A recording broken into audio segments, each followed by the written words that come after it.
আজকের রেসিপিতে থাকছে পারফেক্ট স্বাদের ভুনা খিচুড়ি।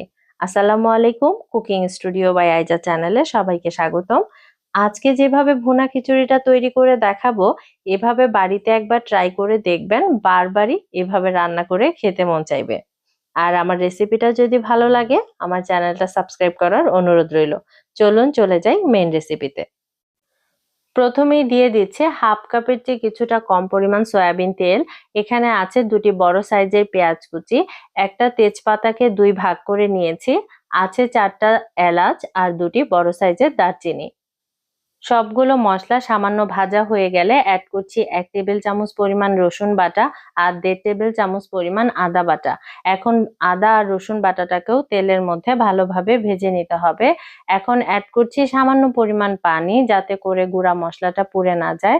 দিয়ে দিচ্ছি হাফ চা চামচ পরিমাণ হলুদের গুঁড়া, 1 চা চামচ পরিমাণ মরিচের গুঁড়া আর পরিমাণ মতো লবণ। মিডিয়াম টু লো হিটে মশলাগুলোকে খুব ভালোভাবে কষিয়ে নিতে হবে।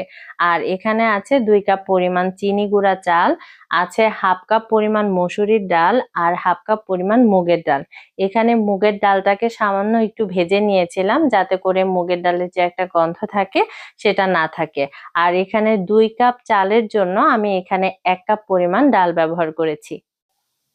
এখন চাল ডালটা মশলার সাথে খুব ভালোভাবে কষিয়ে নিতে হবে। কষাতে কষাতে এক পর্যায়ে দেখা যাবে চাল আর ডালটা বেশ ঝরঝরে হয়ে গেছে। ঠিক এ পর্যায়ে অ্যাড করে দিব নরমাল টেম্পারেচারে থাকা পানি। 2 কাপ চাল আর 1 কাপ ডাল, মোট 3 কাপের জন্য আমি 6 কাপ পানি দিয়ে দিয়েছি। আর এ পর্যায়ে লবণটা চেক করে নিতে হবে। লবণটা চেক করার কিন্তু একটা নিয়ম আছে, আমি একটু পরে বলছি। এখানে একটা ঢাকনা দিয়ে ঢেকে অপেক্ষা করব যতক্ষণ না পর্যন্ত পানিটা শুকিয়ে আসে।